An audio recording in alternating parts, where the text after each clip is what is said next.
রোববার রাতটা বাংলাদেশের ক্রীড়াপ্রেমী মানুষদের জন্য ছিল কিছুটা অন্যরকম। কেননা একই দিনে প্রায় একই সময় ভারত পাকিস্তানের ফ্রাঞ্চাইজি লিগে প্রতিনিধিত্ব করছেন বাংলাদেশের দুই তারকা ক্রিকেটার সাকিব আল হাসান ও মুস্তাফিজুর রহমান। ভক্তরা হয়তো যে আশায় টিভি স্ক্রিনের সামনে বসেছিলেন, হয়তো সে আশা খুব একটা মেটাতে পারেননি সাকিব মুস্তাফিজ। তবে দীর্ঘ 6 মাস পর কম্পিটিটিভ ক্রিকেটে খেলতে নামা সাকিব আল হাসানের পারফরমেন্স হয়তো সমর্থকদের একটু বেশি হতাশ করেছে। কেননা এদিন লাহোরের হয়ে ব্যাটিং বোলিং কোনো ডিপার্টমেন্টে খুব একটা সুবিধা করতে পারেননি বাংলাদেশি অলরাউন্ডার। ব্যাট হাতে প্রত্যাবর্তনের দিনে দেখা মিলল গোল্ডেন ডাকের, আর বল হাতে 2 ওভার সুযোগ পেয়ে দিয়েছেন 18 রান, তুলে নিতে পারেননি কোনো উইকেট। অন্যদিকে আইপিএলে দিল্লির হয়ে মুস্তাফিজের দিন বল হাতে উইকেট শূন্য থাকলেও ছিলেন দলের সবচেয়ে ইকোনমিক্যাল বোলার। 3 ওভারে দেন কেবল 24 রান। রোববার বাংলাদেশি ভক্তরা বলা চলে কিছুটা মধুর সমস্যায় পড়েছিল।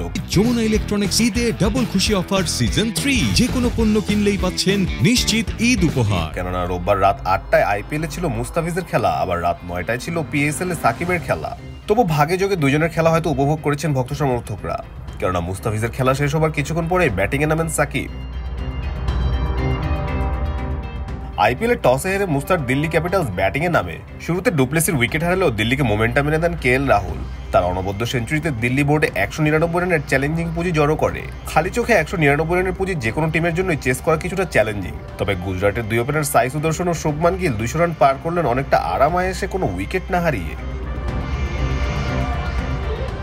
গুজরাটের জয় পাওয়ার দিনে বাংলাদেশের মুস্তাফিজ ছিলেন দিল্লির সবচেয়ে সফল বোলার। সফল এই অর্থে বলা, কেননা এদিন দিল্লির কোনো বোলারই উইকেটের দেখা পাননি। তবে এর মধ্যে মারমুখী সুদর্শন ও গিলের সামনে মুস্তাফিজ বলা চলে কিছুটা সফল ছিলেন।